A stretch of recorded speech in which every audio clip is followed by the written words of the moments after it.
misi saudaraku. Salam 1000 orang misi. Salam kiri kanan saudara, katakan salam 1000 orang misi saudara. Salam 1000 orang misi. Saya menyapa semua saudara, salam tentara Tuhan di akhir zaman. Salam tentara Tuhan di akhir zaman. Semangat saudara ya. Salam prajurit yang baik dari Tuhan Yesus Kristus. Salam prajurit yang baik dari Yesus Kristus. Salam perjuangan saudara-saudara. Salam perjuangan. Salam kiri kanan saudara, katakan salam perjuangan saudara. Salam perjuangan. Baik saudara-saudaraku dikasih Tuhan, kita sudah sampai yaitu di bulan Februari, yaitu minggu yang terakhir. Nah saudaraku dikasih Tuhan, kita terus fokuskan fokus kita.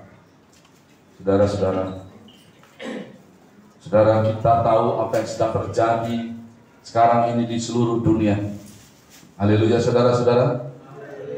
Masih kedinginan. Haleluya saudara-saudara. Ya. Mari sekarang saya ajak kita baca saudara-saudara. Judul firman Tuhan yang saya bawakan hari ini adalah waktu telah singkat. Mari buka dalam 1 Korintus 7 ayat 17 sampai 19. Saya menyapa dulu semua saudara-saudara yang ada di internet. Tuhan Yesus memberkati. Salam damai sejahtera buat semua saudara-saudara. Haleluya. Mungkin bisa dicek sekali lagi apakah bisa, jangan sampai terpotong kepalanya ya. Terima kasih. Mungkin. Oke, kita baca dalam 1 Korintus 7 ayat 17 sampai 19.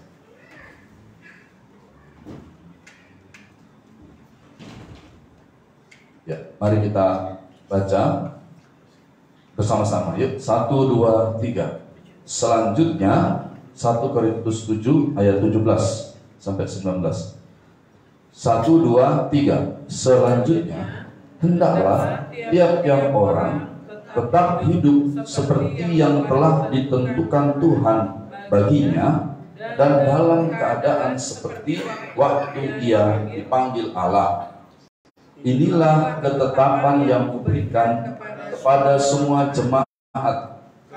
Kalau seorang dipanggil dalam keadaan bersunat, janganlah ia berusaha meniadakan tanda-tanda sunat itu. Dan kalau seorang dipanggil dalam keadaan tidak bersunat, janganlah ia mau bersunat. Sebab bersunat atau tidak bersunat tidak penting. Yang penting ialah mentaati hukum-hukum Allah. Ada haleluya saudara? Ya, puji Tuhan. Nah saudara-saudara, dalam waktu yang telah singkat, judul firman Tuhan hari ini, di mana saudara-saudaraku dikasih Tuhan, waktu-waktu yang ada sekarang ini kita akan lihat sebentar dari firman Tuhan bahwa banyak tanda-tanda kedatangan Tuhan sudah digenapkan. Saya melihat saudara pada hari-hari sekarang ini ada dua hal yang sedang terjadi. Yaitu yang pertama saudara, bahwa orang-orang berpikir bahwa dunia sepertinya sudah pulih kembali. Sementara dari mimbar tempat saya berkhotbah, saya berseru dengan sungguh-sungguh dan berkata kepada semua anak-anak Tuhan dimanapun mendengarkan firman Tuhan yang saya bawakan, bahwa dunia tidak akan pernah sama lagi. Haleluya saudara-saudara. Dunia tidak akan pernah sama lagi.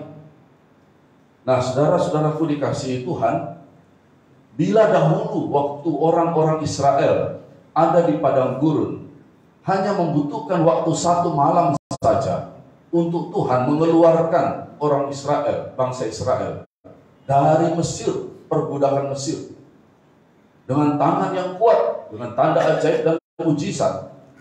Namun saudaraku, waktu itu Firaun tidak bisa melawan. Firaun adalah penguasa dunia pada waktu itu, ya. Negara adikuasa pada waktu itu.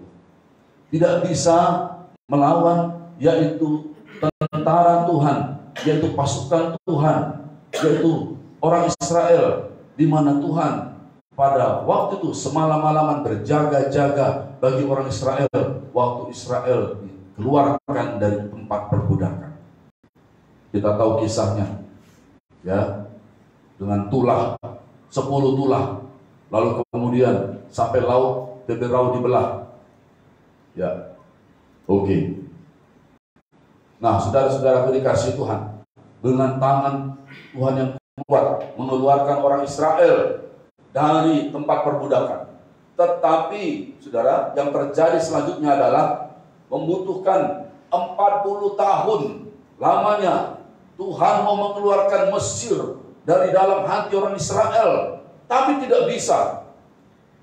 Ya, selama 40 tahun itulah saudara, dari semua orang Israel yang keluar dari tanah Mesir, hanya 2 yang masuk ke tempat perhentian, yaitu tanah perjanjian, Yosua bin Nun dan Kaleb bin Yefune.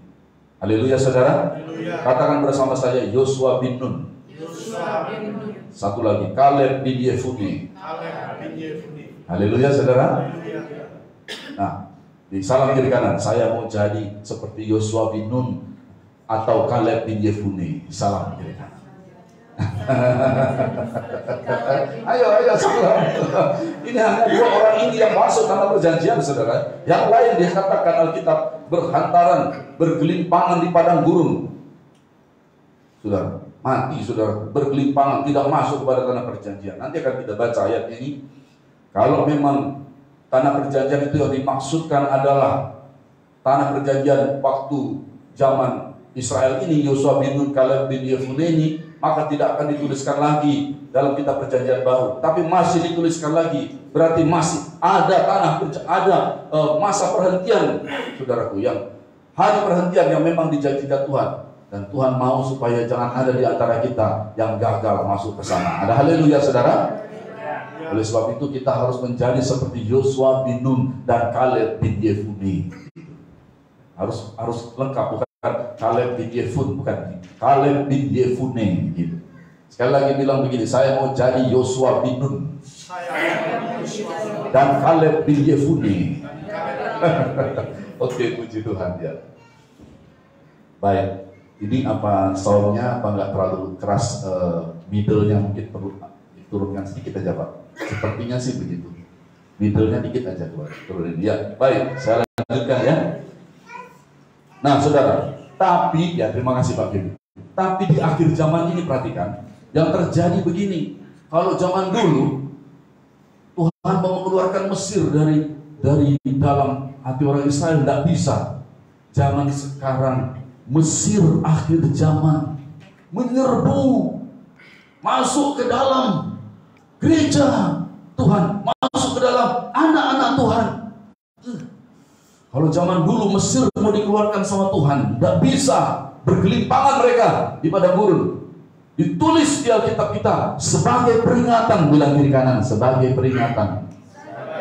Iya, gitu memang dibilang di Alkitab, sebagai peringatan. Jadi saudara-saudara, di akhir zaman ini ada Mesir akhir zaman, ada Mesir juga yang menyerbu, saudara-saudara, yang menyerbu ke dalam gereja, ke dalam anak-anak Tuhan, dan menyesatkan dengan tipu dayanya, yaitu dengan penyesatan Parmakeia dan dosa apostasia.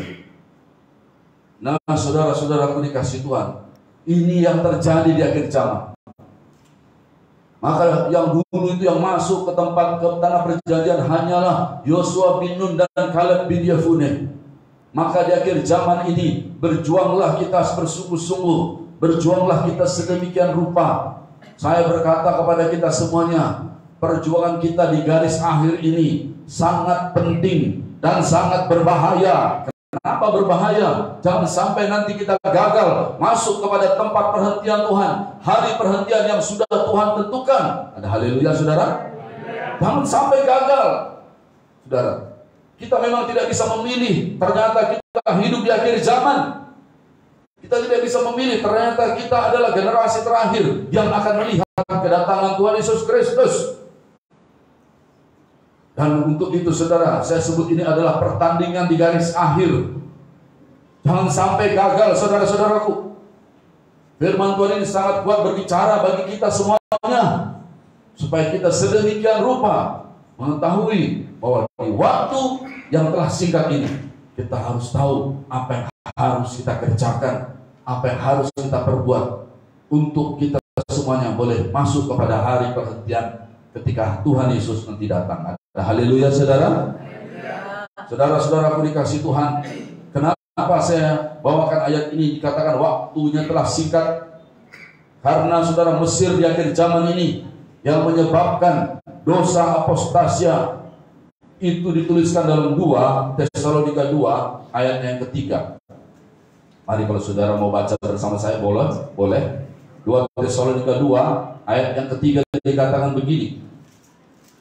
Janganlah kamu memberi dirimu disesatkan orang dengan cara yang bagaimanapun juga, sebab sebelum hari huruf besar ini, sebelum hari itu, yaitu sangkakala berbunyi, hari yang mulia, hari kedahsyatan yang disebut sebagai hari Tuhan.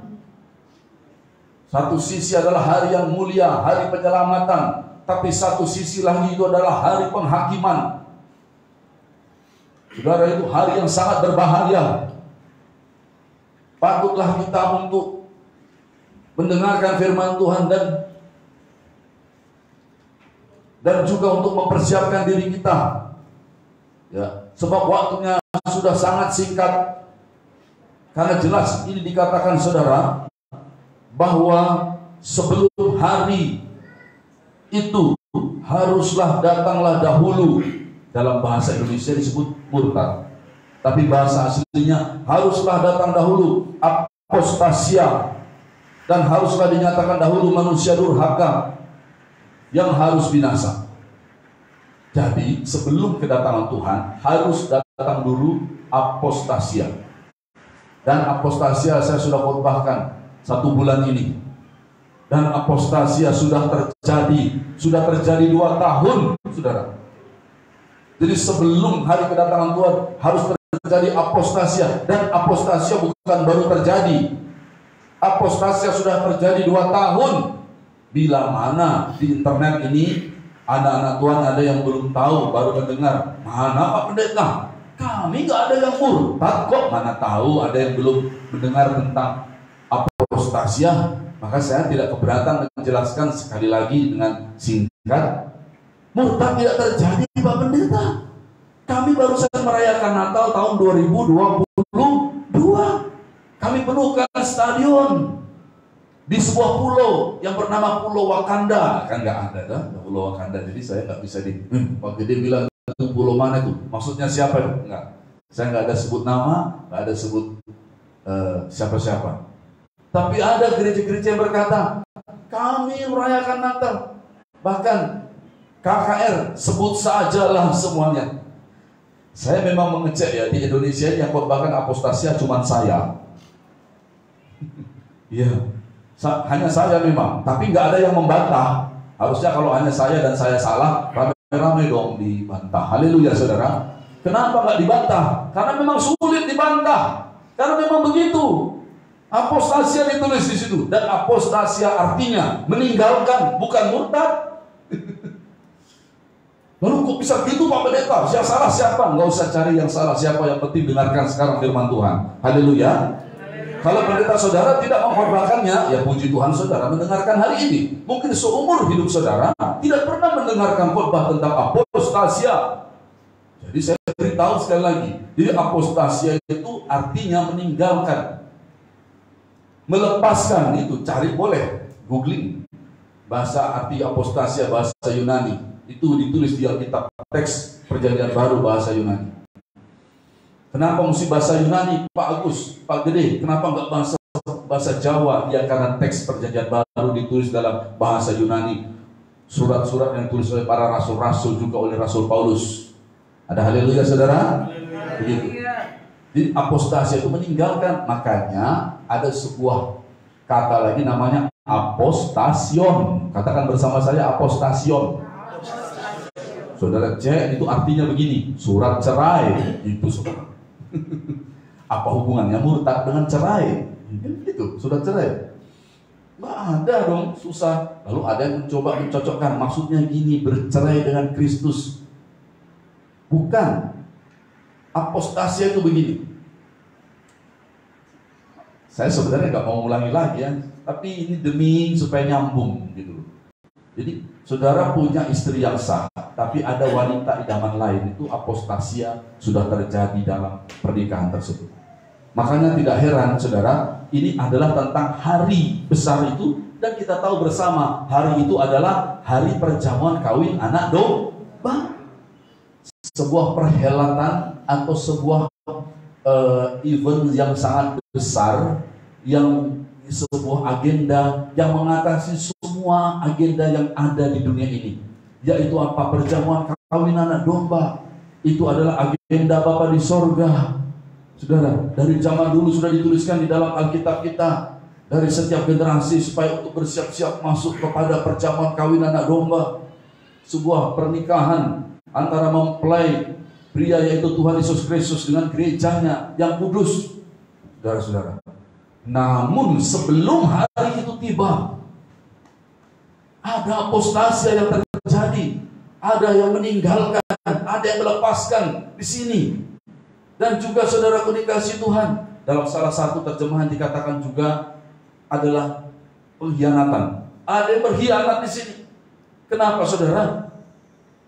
Karena ada juru selamat lain yang datang di masa, saya sebut saja sekarang. Biasanya saya bilang juru selamat di masa Sekarang saya bilang juru selamat yang datang di masa pandemi.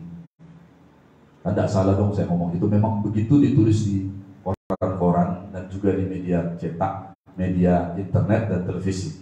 Dicoba cari juru selamat di masa pandemi, muncul itu nanti ada yang dimaksudkan.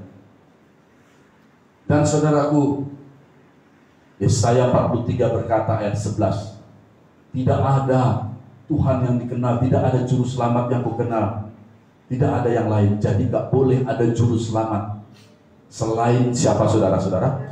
Ya, selain Tuhan Yesus. Itu sebabnya saudara, apostasia ini sudah terjadi 2 tahun. Dan satu-satunya jalan keluar adalah berlari kepada juru selamat saudara yang sejati. Haleluya saudara. Ya, tinggalkan juru selamat di masa pandemi tersebut. Siapa saja yang lain atau pihak mana saja mengaku juru selamat, tinggalkan. Jangan dekat-dekat sama dia. Karena sudah dibuat pengumuman ini sama firman Tuhan ini, 2 Tesalonika 2 ayat 3 itu. Sebelum hari perjamuan kawin anak domba ada apostasia, dan sudah terjadi 2 tahun. Tapi saya masih Alkitab kita masih berikan jalan keluar karena Tuhan Yesus belum datang. Apakah jalan keluarnya? Berlarilah kepada Tuhan Yesus Kristus dengan pertobatan. Bertobatlah dari dosa-dosa apostasia. Katakan, ampuni saya Tuhan. Saya tidak tahu apa yang melatar belakangi anak-anak Tuhan di seluruh Indonesia ini. Banyak latar belakangnya. Tapi hari ini jika dikatakan masih ada hari ini, maka hari ini belum terlambat. Ya, khotbah ini disiarkan di YouTube, juga di internet, di Facebook saya, disebarkan di berbagai grup yang ada di akhir zaman ini, supaya banyak anak-anak Tuhan bisa mengetahui. Sebab bila pendeta saudara tidak mengkhotbahkannya, saudara tidak akan pernah tahu. Tapi jika saudara sudah tahu dari sini, dan bila pendeta saudara tidak mau bertobat dari dosa apostasia, saya punya seruan dan doa saya buat semua saudara yang saya tidak kenal, ada di mana-mana di Indonesia ini. Saya punya berseru, saya punya doa dan seruan kepada saudara. Selamatkan dirimu saudaraku, begitu. Haleluya saudara. Ya, selamatkan diri saudara. Ya, gitu. Tidak usah dipikirkan bagaimana, tidak usah dipikirkan bagaimana caranya. Kalau saudara sudah tahu kebenaran firman Tuhan dalam Lukas pasal ke-12 ayat 56-57, ya, itu ada orang-orang tidak bisa menilai zaman, bahkan dia nggak tahu. Saya kasih tahu sekarang, masa Pak Pendeta nggak tahu apa itu apostasia? Nah, gitu ya. Masa hamba Tuhan nggak tahu apa itu dosa apostasia? 2 Tesalonika 2 ayat 3 gitu. Masa Pak Pendeta nggak tahu apa itu penyesatan parmakeia? Wahyu 18 ayat 23. Saudara-saudara. Ya, jadi kalau pendeta saudara masih diam, saudara, pendeta saudara itu tidak pernah mati buat saudara. Yang keren itu Ketua sinode saudara yang keren itu nggak pernah mati buat saudara. Gereja saudara yang keren itu nggak pernah mati buat saudara. Ini memang ciri khas perkataan dari saya ya. Dan juga sinode saudara yang keren itu tidak pernah mati buat saudara. Tuhan Yesus yang mati buat saudara, maka bertobatlah, berlimpahlah pada Tuhan Yesus Kristus. Selamatkan diri saudara. Jangan ulangi seperti kisah orang Mesir, orang Israel yang ada di padang gurun tersebut. Hanya Yosua bin Nun dan Kaleb bin Yefun. Nah, saya berseru jadilah seperti Yosua bin Nun dan Kaleb bin Yefun ini. Gitu saudara-saudara. Ya, begitu. Oke, supaya saya nggak ulang-ulangi lagi, saudara bisa simak khotbah saya beberapa minggu lalu. Ada juga tentang gereja Simpson, ada anak Tuhan Simpson dan hamba Tuhan Simpson. Ya begitu. Baik. Nah saudara, jadi saya juga tidak bisa menambahkan lebih banyak lagi, sebab sebelum juga hari itu tiba, rapture itu, ada pembiaran-pembiaran yang dari Tuhan. Itu mau tidak mau harus kita terima. Alkitab berkata dalam Wahyu pasal 22 ayat 11, biarlah orang yang jahat bertambah jahat, biarlah orang yang cemar bertambah cemar. Saya bukan menambahkan firman Tuhan, tapi kalau orang kena apostasi itu termasuk sudah cemar dalam hubungannya dengan Tuhan.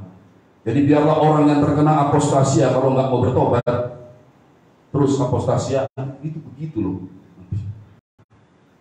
Makanya jangan sampai tiba pada titik ini di mana orang tidak bisa lagi berbalik. Saya membaca sebuah informasi, mungkin saudara belum membacanya. Ya, kalau saudara minta kepada saya bisa saja menjabrinya kepada saudara. Saya melihat saudara informasi tersebut bahwa itu bahwa itu 8 kali. Nggak usah saya jelaskan ya, sudah mengerti. Kalau saya berkata 8 kali, jadi saudara pakailah akal sehat saudara, gitu. Yang di internet ini banyak, pakai akal sehat saudara. Mau sampai yang ke-8 kali, mau jadi apa saudara-saudara? Begitulah terus terangnya kuasa kegelapan, kerajaan kegelapan ini sedang terus mengerjakan agendanya. Begitu saudara-saudara. Kalau saya tidak berbicarakan ini tidak pernah kedengaran. Tapi saya bukan hanya saya, sama seperti Tuhan berkatakan kepada Elia, jangan pikir hanya kamu saja.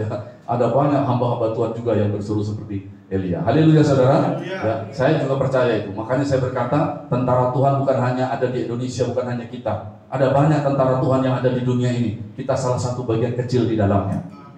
Haleluya saudara. Ya. Nah, kita yang orang sebagai kecil mendengarkan firman Tuhan yang seperti ini.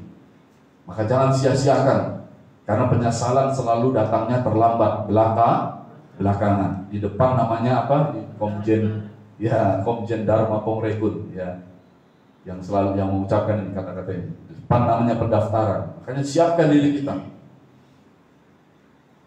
Ya, ada pembiaran. Sebelum itu terjadi, berbalik sama Tuhan. Berbalik, stop, tobat, dan tinggalkan, jangan teruskan. Setelah itu, yang kudus, biarlah tetap kudus, yang benar, teruslah berbuat kebenaran, baru dikatakan begini. Dan lihatlah, anak manusia datang di awan penuh dengan kemuliaannya, dan aku membawa upahku untuk membalaskan setiap orang menurut perbuatannya. Lihat, saudara. Nah, demikian, saudara. Itu sebabnya dikatakan ayat yang kita baca tadi, saudara, sekarang ini, saat sekarang dalam waktu yang singkat ini, yang penting adalah dikatakan begini. Sebab bersunat atau tidak bersunat tidaklah penting, yang penting ialah mentaati hukum-hukum Allah. Taat kepada firman Tuhan. Haleluya saudara. Yang mau taat kepada firman Tuhan katakan haleluya.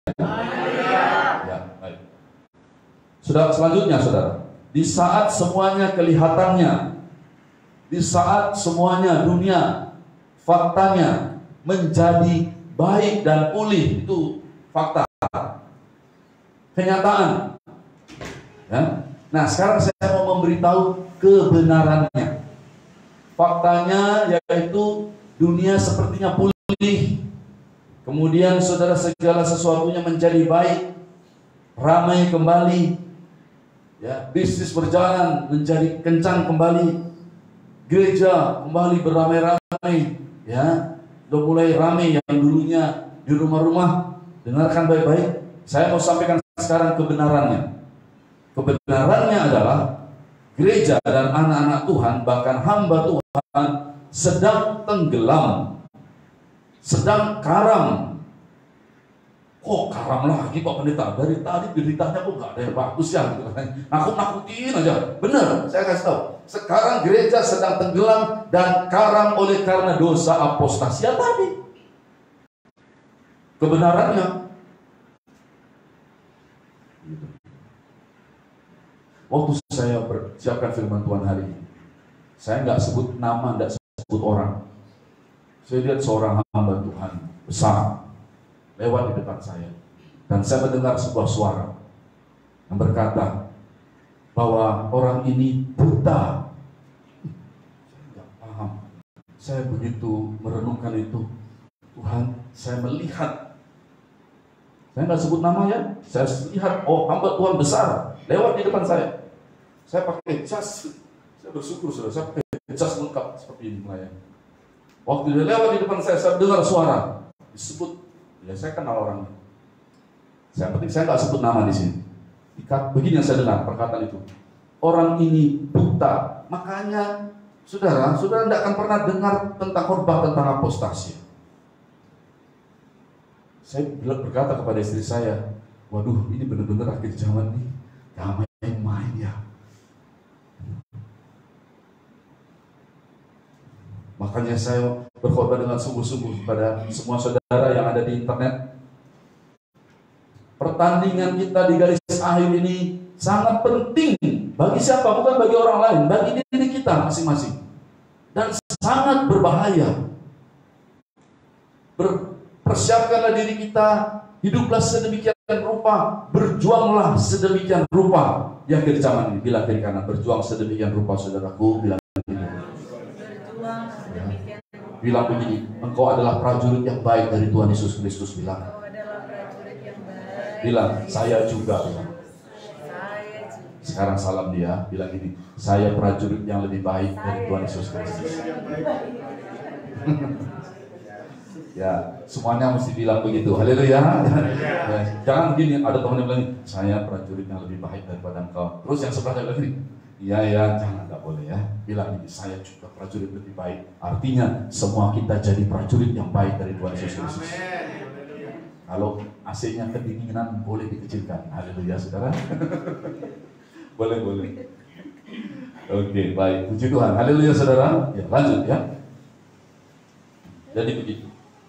Kenapa saya bilang begitu? Kebenarannya begini. Saya beritahu sekarang. Nih, kalau ini pasti saudara ngerti. Ya. Kenapa saya berkata gereja sedang karam dan tenggelam? Kalau ini saudara pasti ngerti. Karena yang sebenarnya terjadi adalah, dengar baik-baik ya, yang di internet, digitalisasi sedang merambah kepada semua lini. Dan ini adalah, saya catat di sini, ini adalah agenda kerajaan kegelapan yang dimulai dari tanda binatang yang sudah beredar. Jadi orang bilang begini, ini Pak Pendeta Parno, ini bukannya digitalisasi itu bagus, teknologi boleh saja. Tapi jika teknologi itu adalah yang dipakai untuk, saudaraku, yaitu tanda binatang beredar, karena memang sudah dicatat di dalam Alkitab, ada dalam Daniel pasal 2, ada kerajaan yang bercampur besi dan tanah liat. Saudara-saudara dikasih Tuhan, sudah dicatat. Saya dengar dulu orang yang berkhotbah, hamba-hamba Tuhan besar ini, hati-hati nanti tanda binatang beredar di akhir zaman. Tanda binatang beredar rame-rame. Kalau saya kutip teman saya Pak Edwin, Pendeta Edwin berkata, gerbong-gerbong. Kalau saya berkata, pasang karpet merah. Ya, begitulah yang sudah terjadi. Saya mau beritahu sekarang, kebenarannya adalah digitalisasi yang akan merambah kepada semua lini. Memang begitu. Minggu lalu saya sudah khotbahkan, ya, bahwa kerajaan itu giginya, binatang itu giginya dari besi, meluluh lantakkan, menghancurkan. Apa yang ditinggalkannya, diinjaknya, diremukkannya dengan kakinya. Begitulah kerajaan yang terakhir. Binatang yang terakhir tidak disebut dalam binatang yang kelima, itu yang keempat. Berarti itulah yang terakhir. Dalam Daniel pasal 7 itu minggu lalu kita sudah belajar. Inilah dia agenda daripada kerajaan kegelapan yang sedang bekerja dengan rahasia, tipu muslihat. Sehingga saya tidak keberatan lagi kalau ada orang berkata begini, kalau di sini tertulis 666, cap di sini, baru saya tidak mau terima. Berarti selama ini gak menyadarikah bahwa musuh kita adalah bapak segala dusta? Kalau di sini 666, di sini 666, itu namanya bapak terus terang. Bilang kiri kanan, bapak terus terang itu namanya. Tidak ada itu bapak. Bilang ini, tidak ada bapak terus terang, bilang begitu. Dia adalah bapak segala dusta. Dia bekerja dengan tipu muslihatnya. Saudara, ya. Ini nanti dia akan terintegrasi dengan banyak hal. Tahu saudara, saya berdoa mudah-mudahan masih agak lama, ya. Mudah-mudahan. Kan kita sudah melihat selama 2 tahun ini ada yang kehilangan pekerjaan. Saya loh, kapan hari mau isi bensin, ada juga yang mulai nggak boleh, gitu. Karena memang saya tidak membuat sesuatu tersebut, karena saya tahu ini integrasinya lewat itu, lewat teknologi. Dia akan terintegrasi kepada banyak. Saya mendengar mengenai satu sehat, saudara pasti mendengar, ya kan? Ini waktu sudah singkat, jadi ya saya yang penting saya tidak sebut nama dan saya tidak berkata-kata yang jahat, ya kan? Tetapi satu sehat itu, saudara, bila terintegrasi kepada sesuatu yang kita tidak punya, maka itu akan membawa kepada tekanan, ya, atau kesulitan, kesukaran. Karena kita akan lihat nanti di dalam Alkitab ini, bacaan kita sebentar lagi, ya, bahwa Tuhan mau supaya kita itu belajar seperti Yesus yang lewat penderitaannya. Karena orang-orang yang sudah menderita penderitaan badani, dia berhenti berbuat dosa. Ini ayat benar-benar kuat dibicara di akhir zaman ini. Pilihannya itu begitu, saudara-saudara. Haleluya, saudara. Jadi mulai hari ini, ingatlah kembali, saya pernah berkhotbah, judulnya begini, tahun 2021, kalau tidak salah. Hitunglah harganya dan bayarlah harganya. Ku kan berdiri, gitu lagunya, saudara. Apa? Di tengah badai, gitu, lagu latar belakangnya. Lalu saya berkhotbah, dengan kekuatan yang kau berikan, hitunglah dan bayarlah harganya. Itu saya khotbah 2021. Jangan kita nggak hitung. Pengikutan kita akan Yesus. Bila memang dituntut harganya begini, hitung. Bukan hanya disuruh hitung terus nggak mau bayar. Haleluya, saudara. Setelah hitung, siapkan diri kita. Bayarlah harganya. Haleluya, saudaraku. Saudara sudah mendengar khotbah tentang remnan dalam kitab Yeskiel. Wah, nanti saya kemana-mana ini kalau saya khotbah ini sudah itu tidak ada. Yang itu remnan itu gitu. Ada nanti golongan remnan yang dikatakan dalam kitab Yeskiel itu begini. Kalau ada Ayub, ada Nuh, dan ada Daniel di situ, mereka ini akan selamatkan nyawa mereka. Yang lain gak ada yang selamat karena kebenaran mereka. Begitu sampai 4 kali. Waktu pedang datang, waktu penyakit sampar datang, waktu kelaparan datang, yang terakhir waktu binatang buas datang. Begitu. Sekalipun ada Kalau di situ ada Nuh, ada Ayub, dan ada Daniel, mereka tidak bisa selamatkan. Bahkan anak-anak mereka tidak bisa mereka selamatkan. Mereka hanya bisa selamatkan diri mereka sendiri karena kebenaran mereka. Tapi ditulis di situ, saya sudah khotbahkan sama kita, bahwa akan ada satu remnant, satu sisa. Dan kamu akan berbahagia, kata dia, melihat tingkah laku mereka, katanya. Dan pada waktu itu, empat-empatnya sekalian datang, kata Tuhan. Penyakit sampar, pedang, perang ya, apalagi kelaparan, sama binatang buas.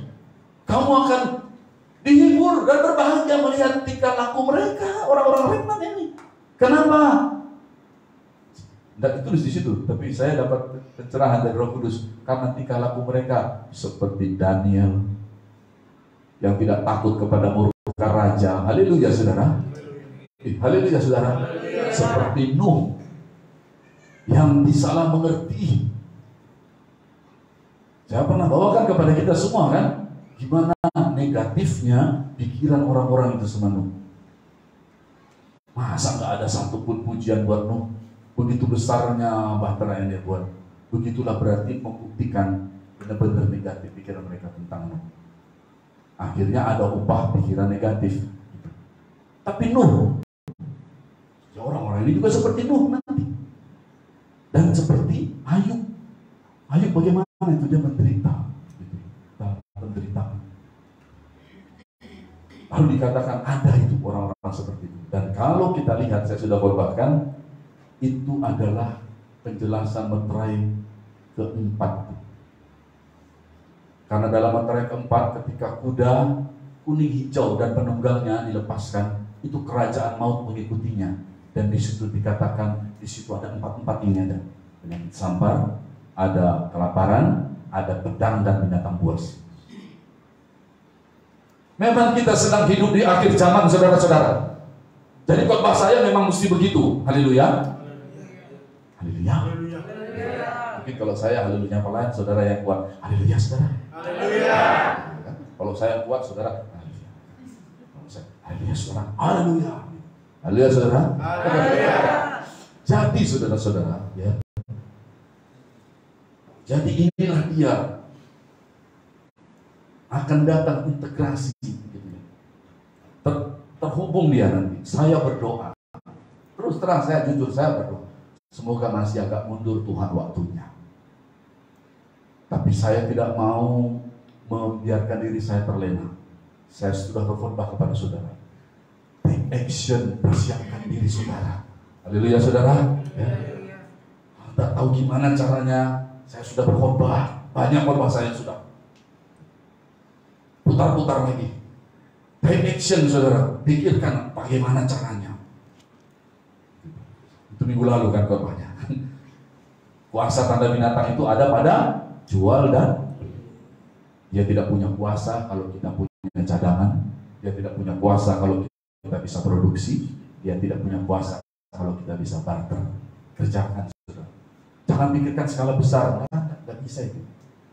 Take action untuk keluarga kecil kita. Karena zaman Nuh itu, akhir zaman seperti zaman Nuh, itu dia urus keluarga kecilnya, keluarganya. Berarti kalau kita benar-benar urus keluarga kita, ada tempat buat keluarga kita dalam bahtera. Nah, kalau kita mau begitu, mau kerjakanlah apa yang dikerjakan Nuh. Haleluya, saudara. Begitu caranya, ya. Jadi firman Tuhan itu sebenarnya sederhana, taktis, ya, jelas. Satu langkah begini buat, langkah berikutnya begini buat, gitu. Tuhan tuntut kita di akhir zaman ini. Nah, saudara. Nah, ini dia terus terintegrasi. Dan saudara, ini menjadi sebuah sistem yang namanya digitalisasi. Dan ini kan saya tadi cerita tentang kebenaran, ya, kebenaran yang terjadi di dunia ini pada gereja dan anak-anak Tuhan. Dan sistem yang terintegrasi dalam digitalisasi inilah yang menyerbu ke dalam gereja. Saya berkata kalau dia ada di dalam dunia, tidak apa-apa, tapi jangan kena sama gereja, tanda binatang sama anak Tuhan. Tapi karena ini menyerbu masuk. Maka saya berkata, kebenarannya gereja dan anak-anak Tuhan sedang apostasi, sedang tenggelam. Sama seperti kapal yang sedang tenggelam itu, bagaimana caranya? Selamatkan diri sendiri.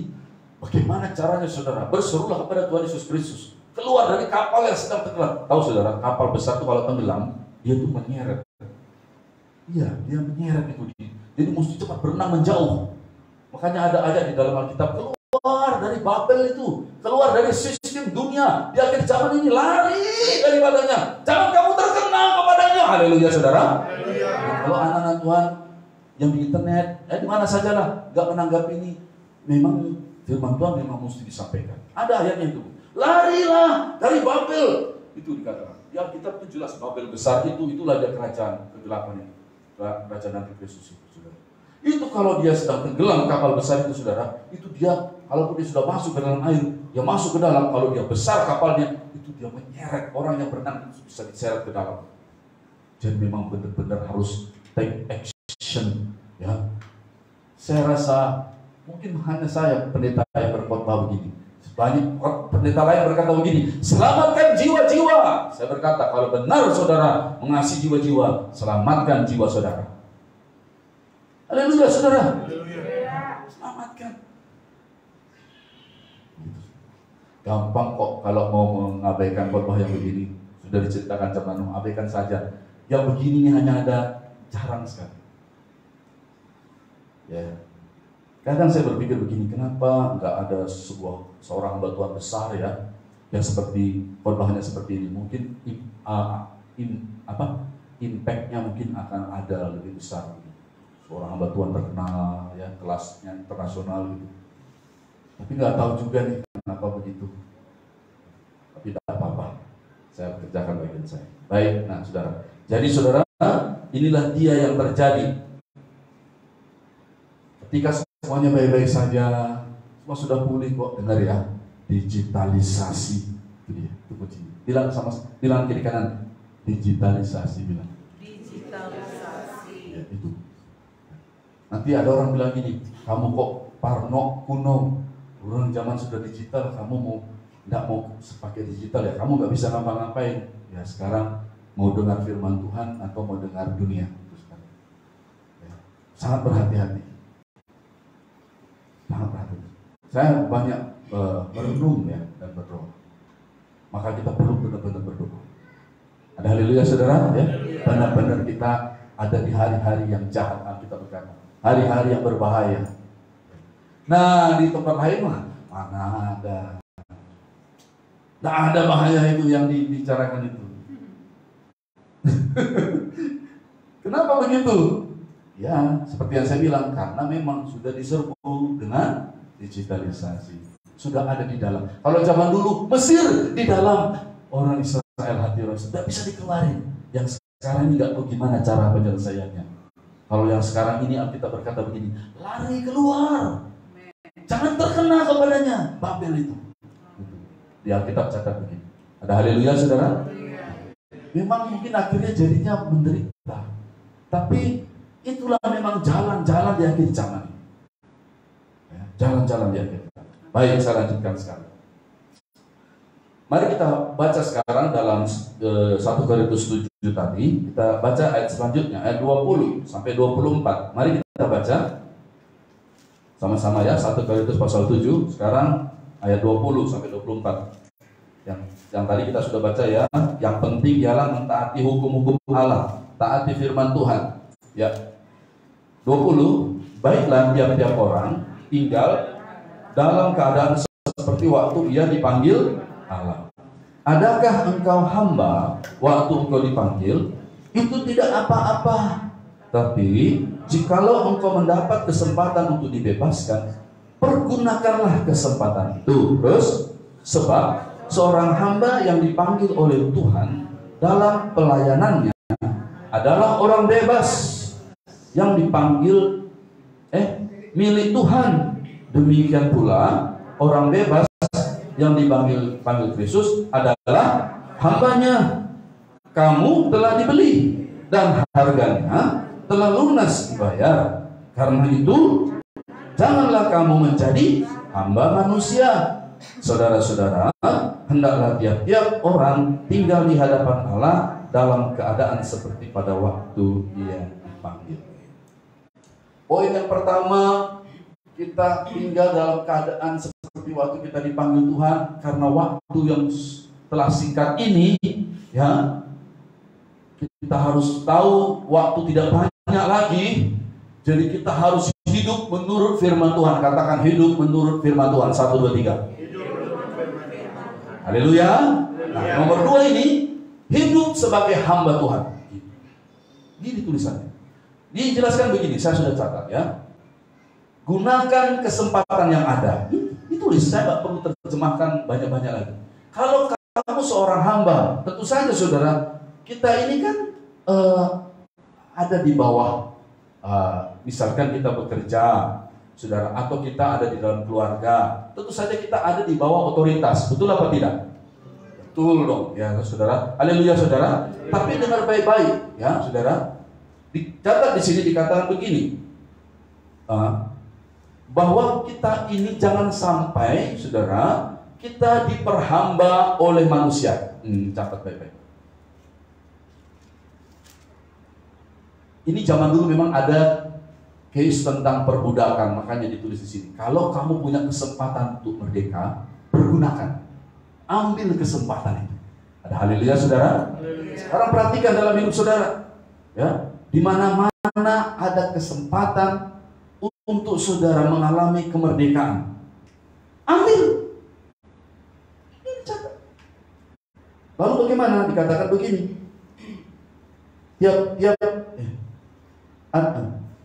Kalau engkau hamba, itu tidak apa-apa. Tapi jika engkau mendapat kesempatan untuk dibebaskan, pergunakan kesempatan itu. Kenapa? Sebab seorang hamba yang dipanggil oleh Tuhan dalam pelayanan adalah orang bebas. Maksudnya gini, kalaupun kita ada di dalam sebuah situasi, bila situasi tersebut nanti menyebabkan saudara tidak menjadi hamba Tuhan,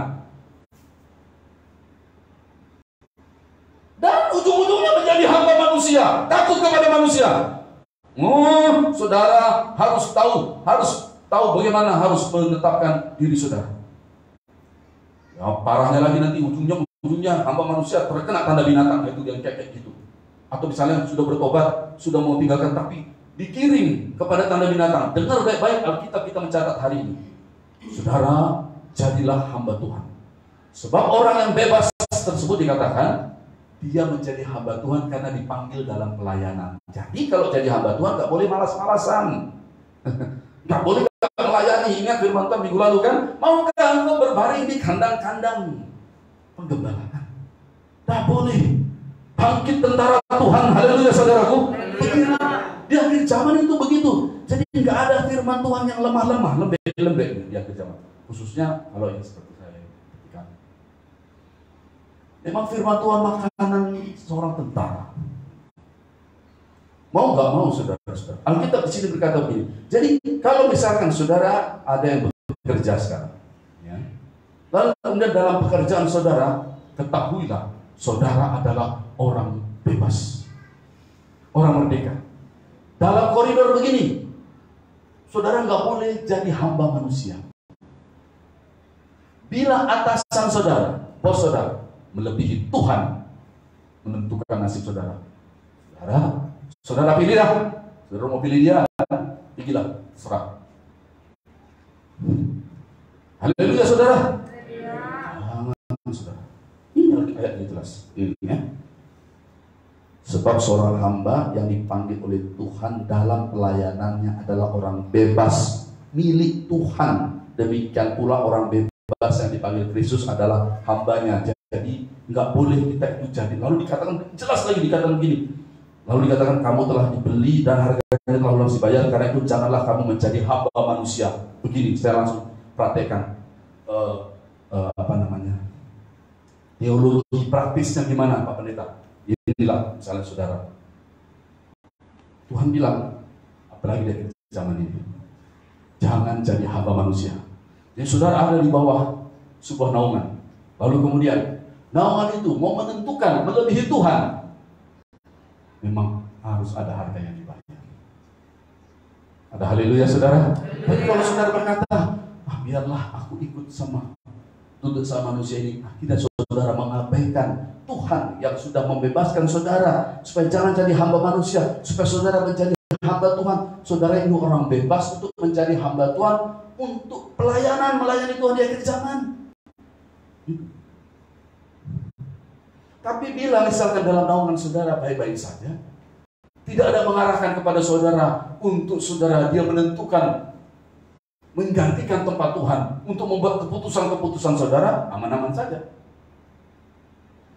Ada haleluya saudara? Iya.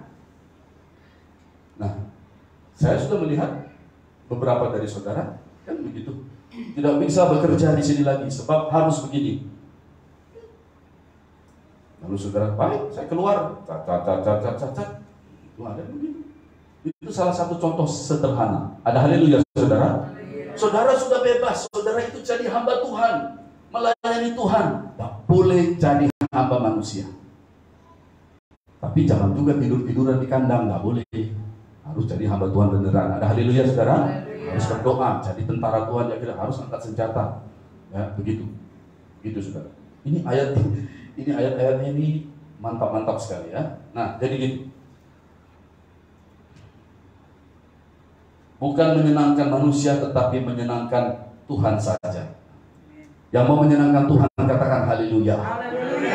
Jadi bila nanti suatu hari saudara ada datang pilihan, saudara sudah dengarkan khotbah saya bilang, ya, bila nanti suatu hari nanti akan ada kesukaran ataupun kesulitan, saya berdoa buat semua saudara kuat dan semua saudara bisa menjadi seperti yang Tuhan katakan, maksudkan. Maka dikatakan dalam ayat-ayat ini dikatakan begini, supaya pertama kita hidup menuruti firman Tuhan, yang kedua kita semua menjadi hamba Tuhan. Baik, selanjutnya baca sekarang ayat 26 sampai 31. 1 Korintus pasal 7 ayat 26 sampai 31. Aku berpendapat bahwa mengingat waktu darurat sekarang adalah baik bagi manusia untuk tetap dalam keadaannya. Ya. Adakah 26 sampai 31. Ya. Ini memang di sini sih dibahas tentang hubungan ya, hubungan antara mungkin suami dan istri ataupun mungkin laki-laki dan perempuan. Tetapi ini luas. Nanti kan kita lihat ayat yang di bawah. Bukan hanya itu. Ini luas saudara. Bukan begitu. Bukan hanya itu. Ini kita baca selanjutnya ayat 27. Adakah engkau terikat pada seorang perempuan? Janganlah mengusahakan perceraian. Adakah engkau tidak terikat seorang perempuan? Janganlah engkau mencari seorang. Tapi kalau engkau kawin, engkau tidak berdosa. Dan kalau seorang gadis kawin, dia tidak berbuat dosa. Tetapi orang-orang demikian juga akan ditimpa kesusahan badai, dan aku mau menghindarkan kamu dari kesusahan ini. Bukan hanya ini. Lihat ayat bawahnya. Coba 1, 2, 3 ayat 29, 1, 2, 3. Saudara-saudara, inilah yang ku maksudkan. Ini kesimpulannya, ya, yaitu waktu telah singkat. Karena itu dalam waktu yang masih sisa ini, orang-orang yang beristri harus berlaku seolah-olah mereka tidak beristri. Terus, dan orang-orang yang menangis seolah-olah tidak menangis, dan orang-orang yang bergembira seolah-olah tidak bergembira, dan orang-orang yang membeli seolah-olah tidak memiliki apa yang mereka beli.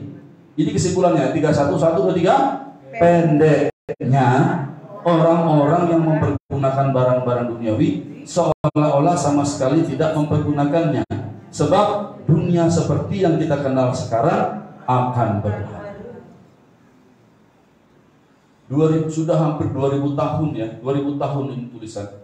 Dikatakan begini, waktu darurat, emergency. Gimana sih emergency?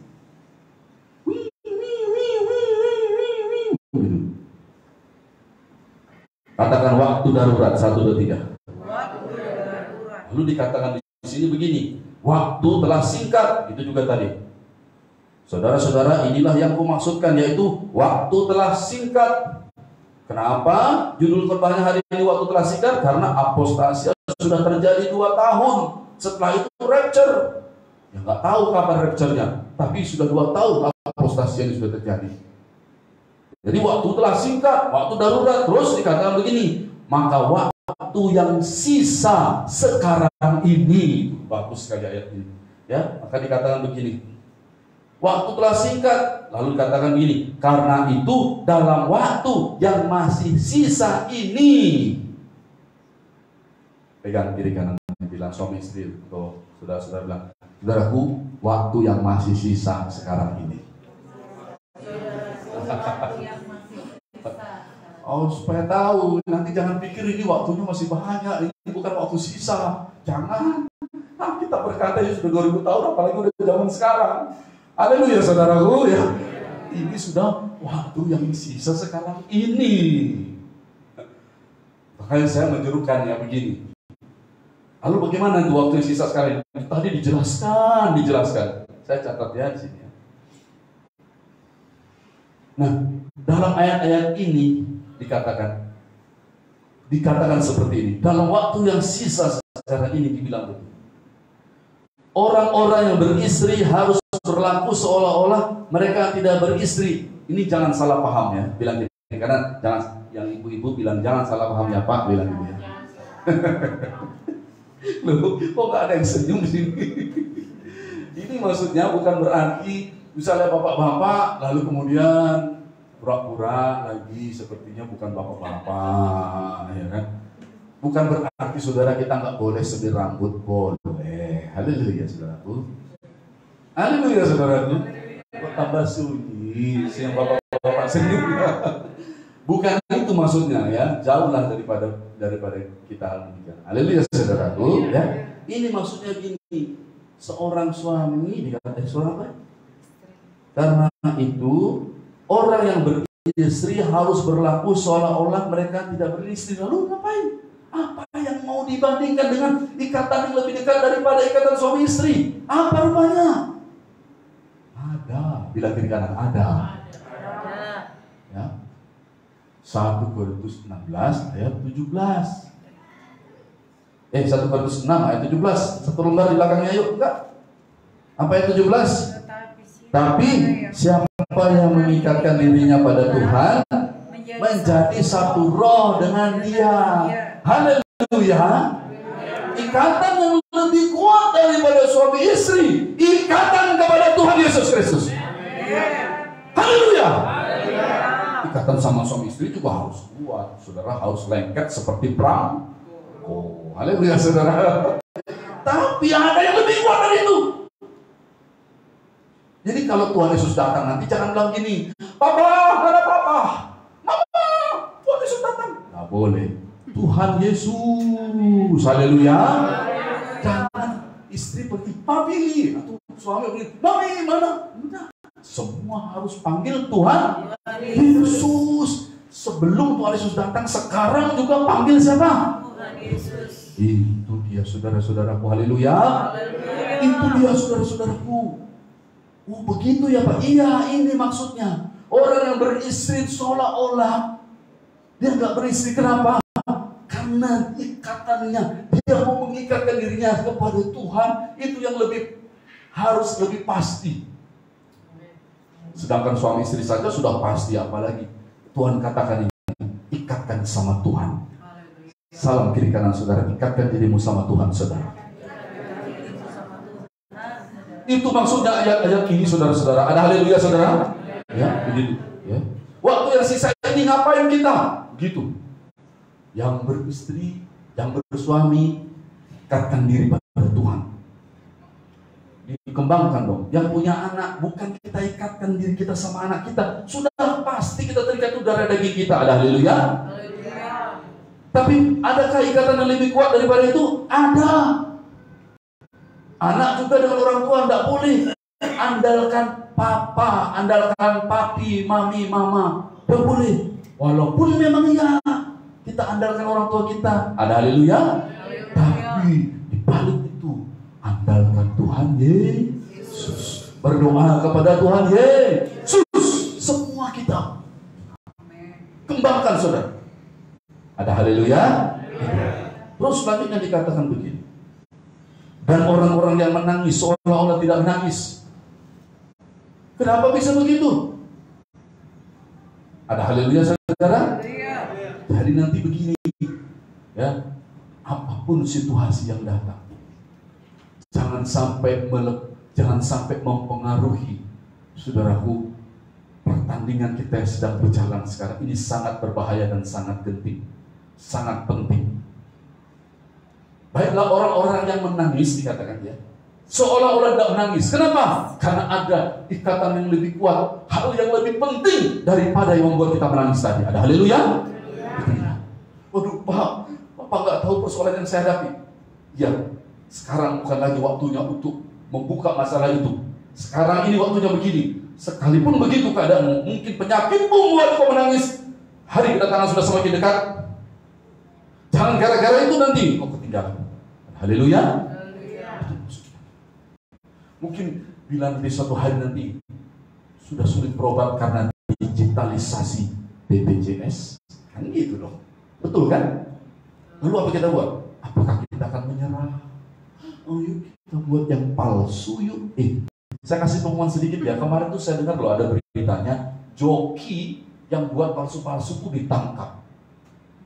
Takutnya nanti kalau di tracing ya, ketahuan yang pakai yang palsu itu, takutnya nanti bisa kalau kena pidana kan bisa pemalsuan data kan repot ya. Harusnya nggak ada urusan dengan kepolisian jadi berurusan. Jadi paling bagus memang ikuti apa kata firman Tuhan. Yang setuju katakan haleluya. Haleluya saudaraku ya. Nah jadi saudara, bila nanti kita menangis, ya, berlakulah tidak seperti tidak menangis. Bukan gitu, gimana? Dan orang-orang yang menangis seolah-olah tidak menangis. Pak Pendeta, persoalanku belum selesai. Iya Pak, ya Bu, saya tahu. Tapi Tuhan sudah mau datang. Persiapkan dirimu. Itu maksud saya. Haleluya saudara. Bukan saya kejam dan tidak memahami persoalanmu. Karena waktu sudah singkat, gak banyak waktu lagi. Itu maksudnya. Ada haleluya. Mungkin persoalan kita masih ada, tapi jangan persoalan itu membuat air mata kita keluar dan kemudian mengikat kita di bumi ini. Tuhan datang, kita tidak bisa naik.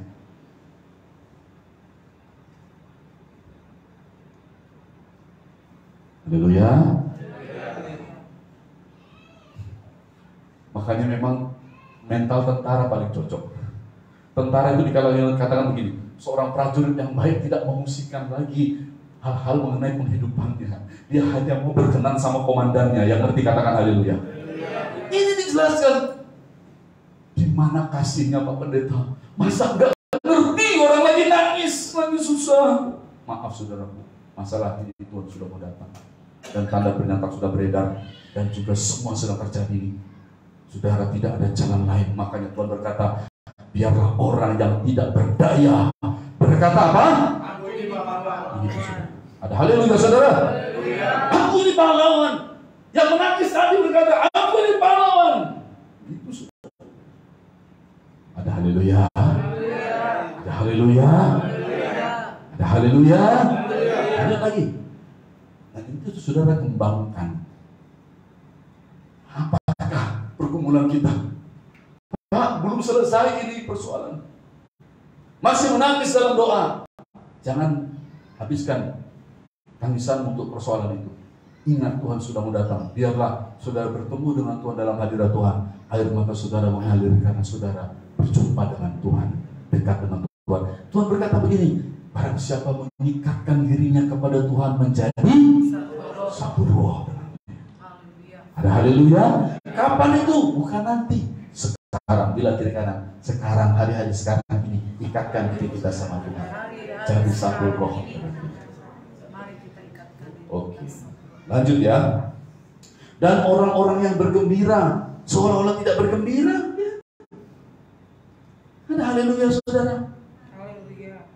Bergembira berkat Tuhan, kesembuhan, mujizat, pertolongan Tuhan. Ingat, jangan keliru. Biarlah kegembiraan kita, persekutuan kita, sukacita kita hanya ada di dalam sebuah ikatan kita dengan Tuhan Yesus yang sudah mau datang. Oh, dunia nggak kenal itu. Gereja Simpson nggak dapatnya ini, saudara. Saya membaca sebuah komentar, yang penting saya nggak sebut nama. Haleluya, saudara. Karena saya tahu khotbah saya pasti didengarnya. Haleluya, saudara. Saya punya banyak teman soalnya, saudaraku ya. Dia berkata begini, saya nggak peduli dengan kata orang, yang penting saya kerjakan saja, tuntaskan tugas daripada Tuhan kepada saya. Ya, sedikit tidak hatimu kawan sudah terganggu kau dengan khotbah apostasia. Gak ada jalan lain kawan, bertobat saja. Tak usah orang tahu, udah. Haleluya, saudara. Kalau tidak, saudara, itu ini sulit. Saya sudah waktu saya khotbahkan tentang dosa apostasia, saya sudah berkata, ada rekamannya. Yang saya khotbahkan ini sulit dibantah. Sulit. Karena begitu apa adanya yang saya khotbahkan. Bukan karena saya hebat, bukan, saya hanyalah salah satu saja yang bertugas begini khotbahkan. Kalau ini saya tidak kerjakan, ini juga senyap. Karena suatu hari nanti kita semua akan berdiri di hadapan Tuhan. Saya juga. Waktu saya berdiri di hadapan Tuhan, saudara tidak ada semua. Saya hanya bertanggung jawab apa yang sudah diberikan tugas tanggung jawab. Saudara juga kita nanti berdiri di hadapan Tuhan. Waktu saudara berdiri, kita semua yang lainnya nggak ada semua. Nanti ditanya sama Tuhan, di mana kerjaanmu, di mana tugasmu. Masing-masing kita tanggung jawab sama Tuhan. Orang-orang yang apostasia tadi, yang bilang-bilang hoax tadi, dia juga nanti akan berdiri di hadapan Tuhan. Kita juga nggak ada di sana. Makanya firman Tuhan berkata, 2 Timotius 2 ayat 19 kalau tidak salah. Dasarnya teguh, meterainya ialah bukan kita kenal Tuhan, bukan kita yang memang hebat. Tuhan mengenal siapa kepunyaannya. Dan supaya setiap orang yang menyerukan nama Tuhan, supaya tinggalkan kejahatan. Ada haleluya? Ya, begitu. Jadi saudara, ini dosa apostasia memang sudah terjadi. Begitu, saudara. Begitu. Oke, ya. Lanjut. Yang bergembira juga, yang dalam pertolongan Tuhan, yang dalam kekuatan Tuhan, yang dalam berkat Tuhan, mungkin dalam pertolongan Tuhan, dalam pimpinan Tuhan juga, tetap seolah-olah dikatakan tidak bergembira. Ada haleluya? Dan orang-orang yang membeli seolah-olah tidak memiliki apa yang mereka beli. Bagaimana itu, saudara? Coba pikirkan. Kita membeli tapi seolah-olah kita tidak memiliki, berarti kita punya hak pakai. Nanti kalau Tuhan Yesus datang mau gimana? Saudara baru beli sesuatu. Terus saudara berdoa gini, Tuhan maunya Tuhan Yesus diundur kedatangannya Tuhan biar sempat aku dulu menikmati milikku ini. Mana ada begitu, saudara? Ada haleluya, saudara? Tuhan datang ya Tuhan datang aja. Nah waktu Tuhan datang, adakah kita terikat sama yang kita beli ini? Haleluya, saudara. Jangan sampai gitu. Itu yang orang yang membeli seolah-olah nggak membeli, tapi kan kita pakai. Artinya gini, ada yang lebih kuat mengikat kita daripada yang kita beli ini. Amin, saudara. Siapa itu, saudara? Tuhan Yesus. Dialah yang kita nantikan hari kedatangannya. Ada haleluya. Terus ini pendeknya orang-orang yang pergunakan barang-barang duniawi seolah-olah sama sekali tidak mempergunakannya, sebab dunia seperti yang kita kenal sekarang akan berlalu. Jangan hanya perhatikan diri kita saja, Bapak Ibu. Ini juga untuk anak-anak kita. Anak-anak kita juga mesti diajari ya, bahwa sekolah ya sekolah, tapi ingat Tuhan Yesus yang lebih utama. Ada haleluya? Ada haleluya? HP sih HP. Haleluya. HP. Tapi jangan sampai HP lebih utama. Kalau ini bukan hanya anak-anak, semua kita. Haleluya, saudara. Haleluya, saudara. Iya. Jadi bukan hanya anak-anak kita.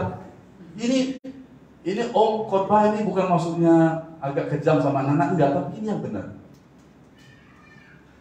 Jangan gini, kami doa TTI. Saya punya 2 peneguhan, tapi saya sampaikan satu saja. Kami doa TTI kemarin, ada yang hadir beberapa. Lalu salah satu ibu, ya, Pak Pendeta, saya mau bersaksi, katanya. Saya berdoa, Tuhan kasih saya penglihatan. Dia melihat Tuhan Yesus yang duduk di takhta, di singgasananya. Lalu dia melihat wajah Tuhan Yesus sedih. Ini seorang pendoa, saudara. Lalu kemudian dia melihat pintu gerbang surga mulai terbuka sedikit. Dia melihat ada orang-orang yang antre di depan pintu gerbang berbaris, tapi nggak banyak. Dan dia disitu takut juga. Dia berdoa, mudah-mudahan aku ada di barisan, di bilangan-bilangan itu yang sedikit itu. Dia sempat menitipkan sebuah kalimat yang hadir pasti tahu. Dia bilang gini, nggak ada anak-anak di situ Pak Gede, kata Pak Pendeta. Saya renungkan, jangan sampai nanti gara-gara game, HP, apa lebih mengikat anak-anak kita. Jadi kalau Om bilang gini, bukan Om nggak sayang sama anak-anak ya, Om sayang sama anak-anak semua. Gitu. Haleluya. Papa mamanya itu sayang semua sama anak-anak ya. Dengerin sama Om nih. Jangan nanti itu mengikat anak-anak kita. Lalu kemudian anak-anak kita bisa digagalkan dalam pengangkatan. Oh, ini adalah waktu yang judulnya apa? Ini adalah waktu telah singkat. Perjuangan kita bukan hanya kita Bapak Ibu yang berjuang. Anak-anak kita ini loh mau juga berjuang. Haleluya. Yang ada di internet tolong perhatikan khotbah saya. Saya jarang khotbah begini. Khususnya mengenai HP dan anak-anak dan game.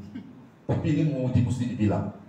Karena itu cukup berbahaya. Jangan kita pikir bahwa anak-anak itu pasti lihat, tapi tahukah saudara, jangan sampai nanti, saudaraku, bahwa ada memang kendali daripada kuasa kegelapan, karena memang sudah dinyatakan dia bergerak di segala lini, kan begitu.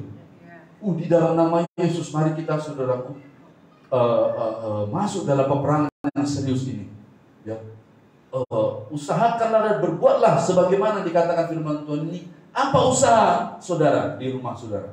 Supaya saudara itu tidak mengikat bahwa anak-anak kita bisa terikat kepada Tuhan Yesus lebih daripada itu semuanya. Haleluya. Itu perjuangan kita semuanya. Yang anak-anak muda jangan bilang ini, bapak-bapak udah disinggung saya, ibu-ibu sudah, anak-anak sekolah sudah, anak-anak muda belum, semua. Bilang kiri kanan, semua kita ini. Semua. Ada haleluya. Ada haleluya. Nanti jangan bilang gini ya, Om bilang gitu. Pak Pendeta ini. Enggak. Supaya kita semuanya sampai ke surga. Haleluya. Nah saudara, jadi begitu. Jadi pendek kata, kan begitu tadi, bagaimana tadi ayatnya? Dalam 1 Korintus pasal 7. Ya, gini dibilang, 1 Korintus pasal 7 ayat dikatakan 31. Pendeknya orang-orang yang mempergunakan barang-barang duniawi seolah-olah sama sekali tidak mempergunakannya.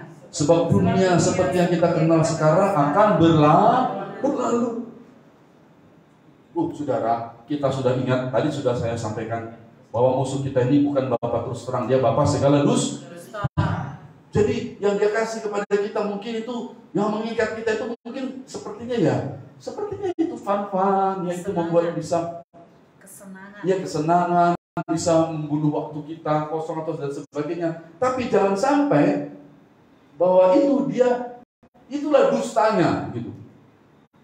Nah, kalau ini saya tidak apa-apa kalau sebut nama ini, tidak apa-apa kalau yang ini, karena ini memang dia orang yang berkompeten di bidang.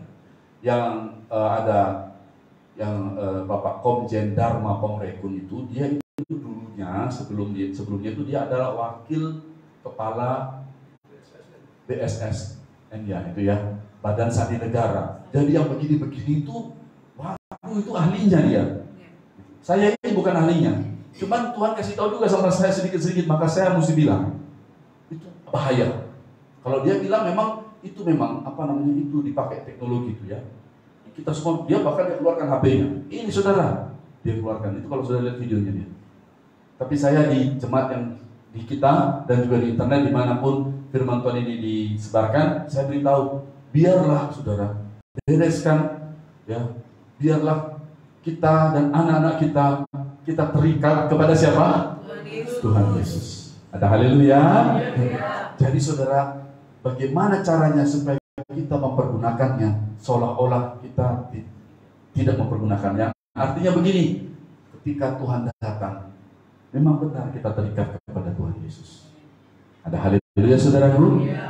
Nah itu memang mesti, itu sebuah peperangan, itu sebuah perjuangan. Jadi jangan salahkan nanti kalau mulai setelah minggu ini, Om Pendeta khotbah gini, nanti di rumah papa mamanya mungkin sudah mulai, ayo, nggak boleh gitu lagi, ayo, gini. Jadi memang bukan karena Om Pendeta yang ngomong gini, tapi memang kita semua mau mengerjakan firman Tuhan. Haleluya. Bukan berarti kita nggak bisa pakai HP, bisa. Tapi ada Tuhan Yesus yang lebih mengikat kita semuanya. Bukan hanya orang-orang tua, kita yang anak-anak juga diikat sama Tuhan Yesus. Yang setuju katakan haleluya. Ya. Kan baik sekali Tuhan ya, kasih penglihatan kepada salah satu pendoa di TPI Tentara Tuhan Indonesia. Tapi Pak, tidak ada anak-anak kuliah di sana. Ya juga ini, makanya kita harus tindakan dengan sungguh-sungguh. Ya bersukacita katakan haleluya. Baik. Nah, saya di sini saya taruhkan. Jadi sebaliknya, mari kita ikatkan diri kita hanya kepada Tuhan Yesus Kristus. Dalam kita bekerja, ingatlah, kita terikat kepada Tuhan Yesus Kristus. Dalam kita berbisnis, ya, walaupun bisnis kita lancar dan diberkati Tuhan, ingat, katakan saja, Tuhan aku berbisnis ini, aku bekerja ini hanya untuk menyambut hari kedatangan. Itu jadi motivasi kita, itu jadi dorongan buat kita, dan itu yang mewarnai semua yang kita kerjakan. Rencana-rencana, saudara punya rencana, saudara berkata, Tuhan, aku punya rencana begini di akhir zaman ini untuk menyambut hari kedatanganmu. Apalagi ini saya catat. Saudara mengurus keluarga, Tuhan aku urus keluargaku ini, Tuhan aku urus begini dan begitu, buat ini untuk menyambut hari kedatanganmu. Jangan buat yang lain, buat itu. Pastilah saudara terikat sama Tuhan Yesus. Haleluya saudara. Belajar, Tuhan Yesus aku mau belajar sekarang sungguh-sungguh, aku mau begini Tuhan, aku rindu begini Tuhan, nilaiku bagus begini. Ya betul, aku buat gini Tuhan, aku belajar jadi anak yang sungguh-sungguh belajar untuk menyambut hari kedatangan Tuhan Yesus. Haleluya. Ini anak-anak remaja kok seperti haleluya. Ya puji Tuhan ya, belajar untuk menyambut hari kedatangan Tuhan Yesus, ya itu pasti berhasil. Pasti berhasil ya. Aku berkarir, aku punya karir bagus nih Pak Pendeta. Ingat, karirmu itu buat untuk menyambut hari kedatangan Tuhan Yesus. Pokoknya ikatkan ke sana saudara-saudaraku dikasih Tuhan. Apalagi di sini. Aku membuka usaha sampingan, mau buka usaha sampingan, sepertinya ada peluang begini. Tuhan, ku buat ini untuk menyambut hari kedatanganmu Tuhan. Bukan aku membuat ini menjadi seorang yang berhasil, sukses di dunia ini, lalu kemudian menjadi kebanggaan keluarga. Boleh kalau misalnya begitu, tapi ingat, yang terakhir begini, untuk menyambut hari kedatangan Tuhan. Ikatan ini harus lebih kuat dari semua yang ada di dunia ini. Haleluya. Sebab bila tidak saudara, waktu Tuhan datang, maka yang mengikat kita itu yang menahan kita di bumi. Kalau kita tidak benar-benar terikat sama Tuhan Yesus, maka yang mengikat kita tadi yang menahan kita di bumi. Jangan sia-siakan, jangan nanti penyesalan datang terlambat. Oke? Lalu dikatakan begini, misalkan saudara berada dalam perjalanan, misalkan, maka katakan, Tuhan perjalananku ini kubuat untuk menyambut hari kedatanganmu. Saudara sedang mengerjakan dalam sebuah urusan-urusan, Tuhan urusan-urusanku ini Tuhan ku kerjakan untuk menyambut hari kedatanganmu. Waduh, lihatlah betapa indahnya hidup saudara diwarnai dengan persiapan saudara dan saya menyambut hari kedatangan Tuhan Yesus Kristus. Haleluya saudara. Maka saudara bisa menjadi seorang anak Tuhan yang bersemangat, yang walaupun banyak tantangan, menangis, sedang menangis, seolah-olah tidak menangis. Kenapa? Karena dia cinta sama Tuhan Yesus. Itu loh saudaraku, di akhir zaman ini mesti kayak gitu. Lalu lanjut. Dalam berlibur, dari sana berlibur, silakan saudara berlibur. Dalam liburan saudara katakan, Tuhan kami sedang liburan ini Tuhan, terima kasih kami buat untuk menyambut hari kedatangan-Mu. Lalu saudara mulai bilang ini Pak Pendeta Gede ini semua menyambut hari kedatangan Tuhan. Saya berkasih tahu ya, iya, bilang kiri kanan bilang, iya, begitu memang. Haleluya saudaraku. Nanti kan gitu, biasa sering kita tuh kena cap ya, inilah dia pendeta yang selalu menyambut hari kedatangan Tuhan. Iya, bangun pagi menyambut hari kedatangan Tuhan, mau tidur menyambut hari kedatangan Tuhan. Ada haleluya, apa saja menyambut hari kedatangan Tuhan. Saya senang dicap seperti itu, karena menyambut kedatangan Tuhan. Amin saudara. Ya, biar saudara juga cap semua menyambut hari kedatangan Tuhan. Haleluya. Ya, lanjut. Dalam tamasya, dalam melayani, saudara melayani ngapain? Menyambut hari kedatangan-Mu Tuhan.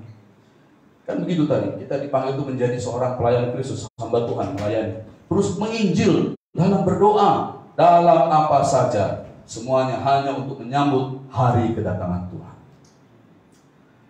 Sebelum saya lanjut, saya mau tanya dulu, masih sanggup gak? Saya masih ada satu ayat lagi. Masih bisa? Yuk kita buka sekarang dalam Ibrani pasal 4. Biasanya kalau saya bilang masih ada satu ayat, biasanya masih ada satu temannya lagi di belakangnya. Antri. Yuk Ibrani pasal 4. Oke, yang semangat ya. Yuk salam dulu kiri kanan yang semangatnya. Kawan bilang dulu. Semangat ya. Yang semangat ya. Ayo dong, ditepuk kayak gini semuanya. Suami istri boleh, perempuan dan perempuan, laki-laki dan laki-laki dan laki-laki boleh. Pegang bahunya gini. Semangat ya. Tepuk-tepuk. Nah. Terus sekarang gini, dorong-dorong dia. Sukacita ya, bilang gitu ya, dorong dia. Nah, mana tahu sudah mengantuk saudaraku ya, soalnya dingin juga kan. Oke, haleluya. Apakah semua sudah semangat? Oke, lanjut. Ibrani pasal 4. Nah, ini lihat, Ibrani pasal 4. Wow. Nanti baca di rumah deh, saya mau tunjukkan beberapa ayat saja. Dibilang begini, dikatakan begini, ayat 1. Sebab itu, ini hari perhentian yang disediakan Allah. Sebab itu baiklah kita waspada, supaya jangan ada seorang di antara kamu yang dianggap ketinggalan, sekalipun janji akan masuk ke dalam perhentiannya masih berlaku. Karena kepada kita diberitakan juga kabar kesukaan sama seperti kepada mereka. Tapi firman pemberitaan itu tidak berguna bagi mereka. Mau masuk tanah perjanjian gak ada gunanya sama mereka. Terhantar semua di padang gurun. Semuanya binasa di padang gurun, tidak ada yang masuk. Karena tidak bertumbuh bersama-sama oleh iman dengan mereka yang mendengarnya. Oke?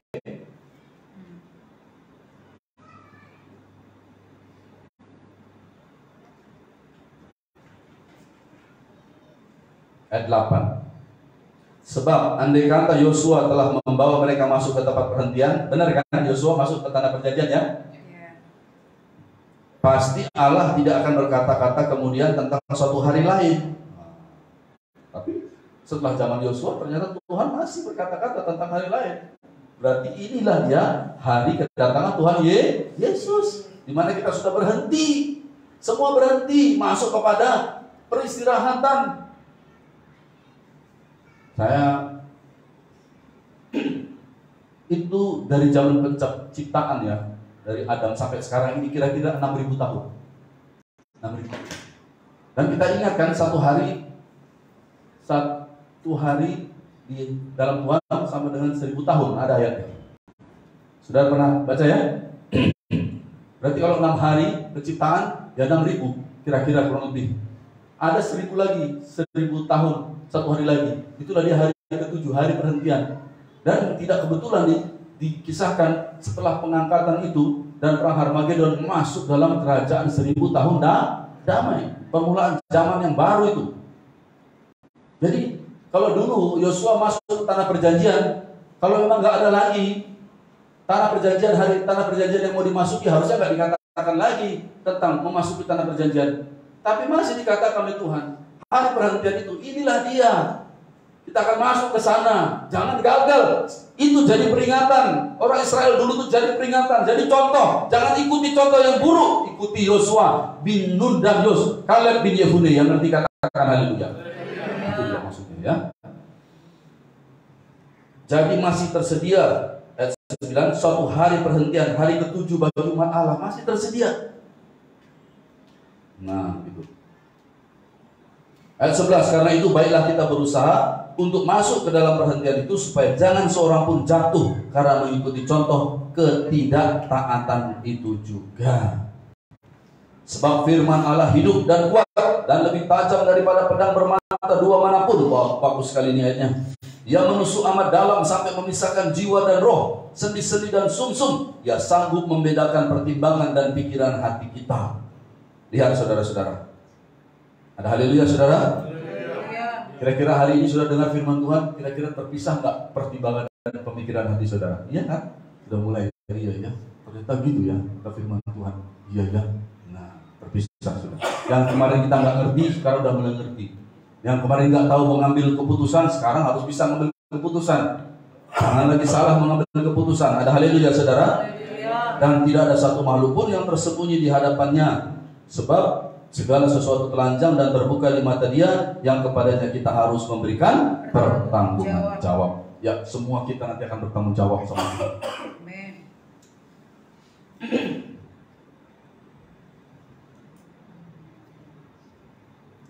Ya, karena kita sudah suasana lebih suasana baru, ya. Saya pun senang melihat saudara tuh yang biasanya saya khotbah begini sama saudara ya, gini-gini saja. Sekarang saya sudah lebih lebar ya. Haleluya saudara ya. Biasanya saya kan khotbah begini. Iya aku mah begini aja sudah. Tapi sekarang sudah ya, lebih lebar lagi. Oleh karena itu tambah sedikit ayatnya boleh ya sudah. Rupanya lagi mengeluarkan jurus rayuan saudara ya. Mau minta tambah ayat dulu ini jadi mesti. Oke, sedikit lagi ya. 1 Petrus 4. Tadi Ibrani 4, sekarang 1 Petrus 4. Iya. Makasih Tuhan. Dengar ya. Ayat 1. Jadi karena Kristus telah menderita penderitaan badani, kamu pun harus juga mempersenjatai dirimu dengan pikiran yang demikian. Karena barang siapa telah menderita penderitaan badani, ia telah berhenti berbuat dosa. Berhentilah berbuat dosa. Jadi jangan lagi hidup dalam dosa. Ini berita untuk semua anak-anak Tuhan dimanapun berada. Haleluya saudara. Haleluya. Berhenti berbuat dosa. Jauhi dosa ya, gitu. Hindarkan pencobaan, jauhi pencobaan gitu saudara-saudara. Ada haleluya saudara ya? Jangan lagi berbuat dalam dosa.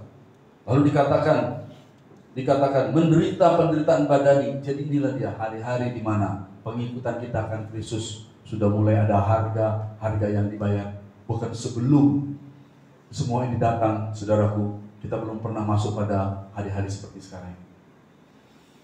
Tapi percayalah saudara, kalau saudara sungguh-sungguh ya percaya pada firman Tuhan dan berpegang kepada firman Tuhan, Tuhan tidak akan segan-segan untuk membela kehidupan saudara di akhir zaman ini. Haleluya. Tuhan tidak akan segan-segan mengutus malaikatnya untuk melindungi anak-anaknya yang sungguh-sungguh kepadanya. Kan begitu saudara. Haleluya saudara. Begitu saudara. Bahkan minggu lalu firman Tuhan berkata Keluaran 14 ayat 14 ya. Bagus sekali ayatnya. Keluaran 14 ayat 14.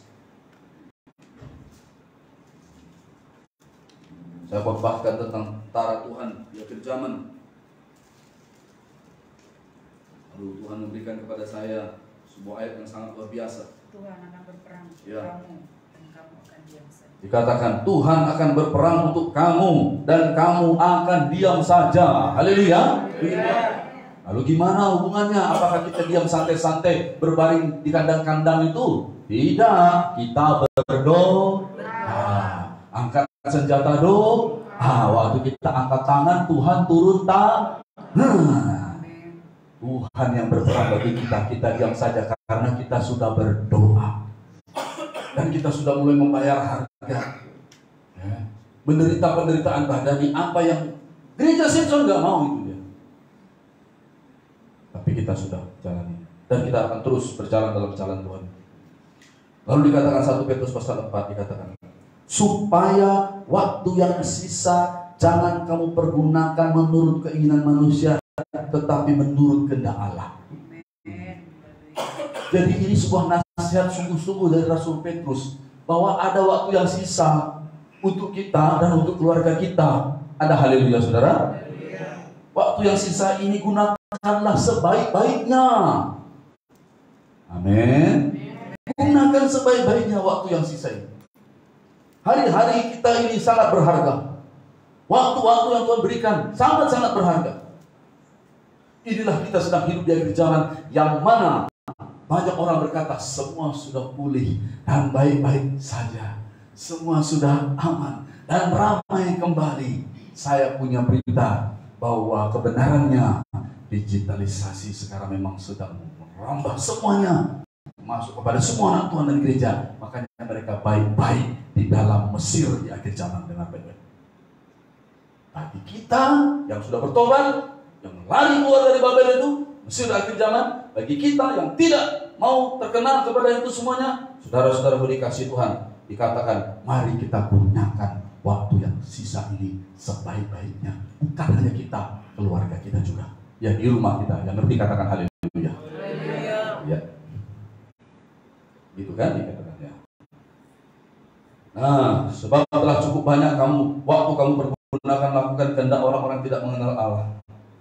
Kamu telah hidup dan sebagainya, pesta pora, perjamuan, minum dan penyembahan berhala dan seterusnya.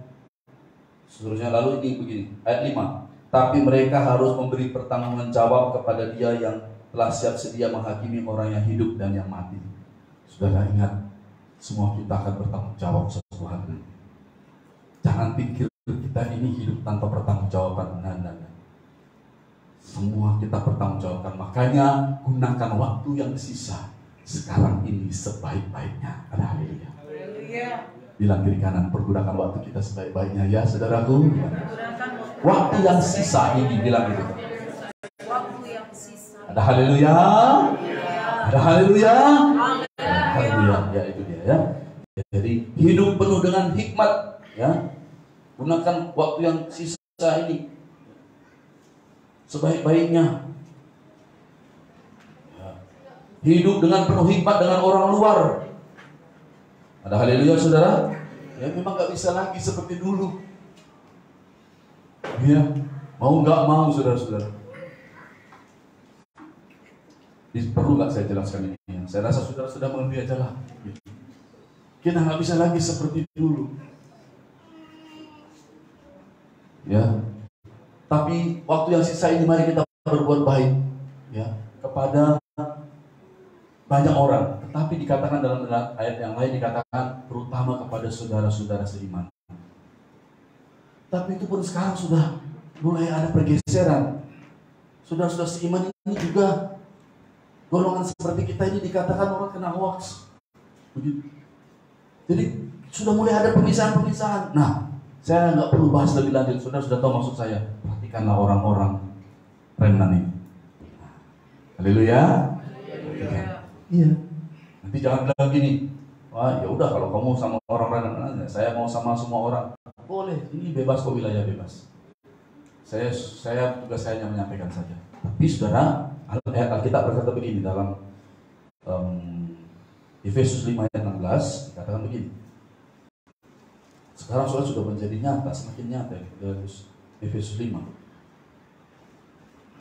Efesus 5 ayat 11.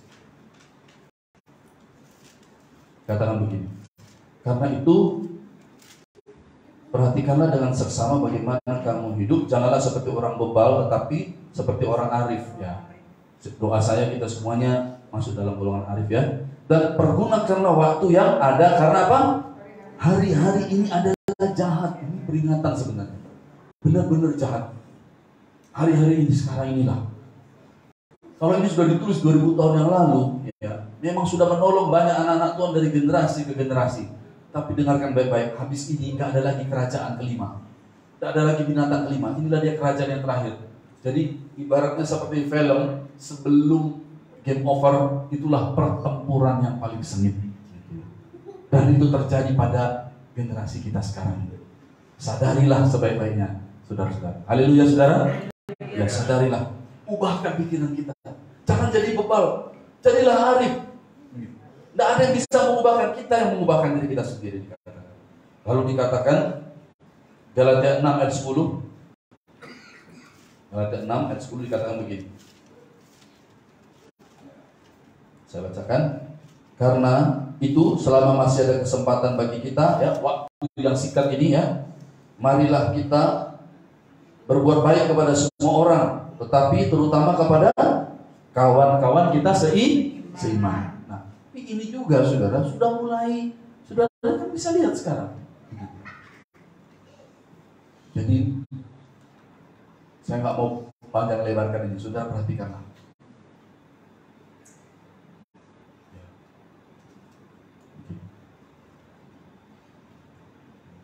Sekarang ini di dunia ini sedang melanda, yaitu apostasia dan digitalisasi, dan banyak orang anak-anak Tuhan, orang-orang seiman juga ada di sana. Tapi juga ada anak-anak Tuhan yang sedang berjuang di jalan yang sunyi, jalan penuh penderitaan, ya, jalan-jalan yang sudah saya khotbahkan tadi. Perhatikan, pusatkan perhatian kita di sana. Ada haleluya, saudara. Mau berbuat baik, buat baik sama semua orang. Saya bukan menyalahi firman Tuhan, buat baik kepada semua orang, tapi terutama kawan-kawan kita seiman. Ya, gitu. Jadi istilahnya begini, kita nggak mau meleset. Kalau Tuhan bilang begini, jangan yang ini kita buat. Haleluya, saudara. Tuhan bilang ini, yang ini kita buat. Tuhan bilang ini kita buat. Nah, jadi tidak meleset ya. Oke, puji Tuhan. Oke, saya rasa nggak ada lagi. Khotbah saya sudah banyak pada pagi hari ini. Mari kita bangkit berdiri, kita menyembah Tuhan. Haleluya. Jesus. Jesus. Oh, haleluya. Jesus.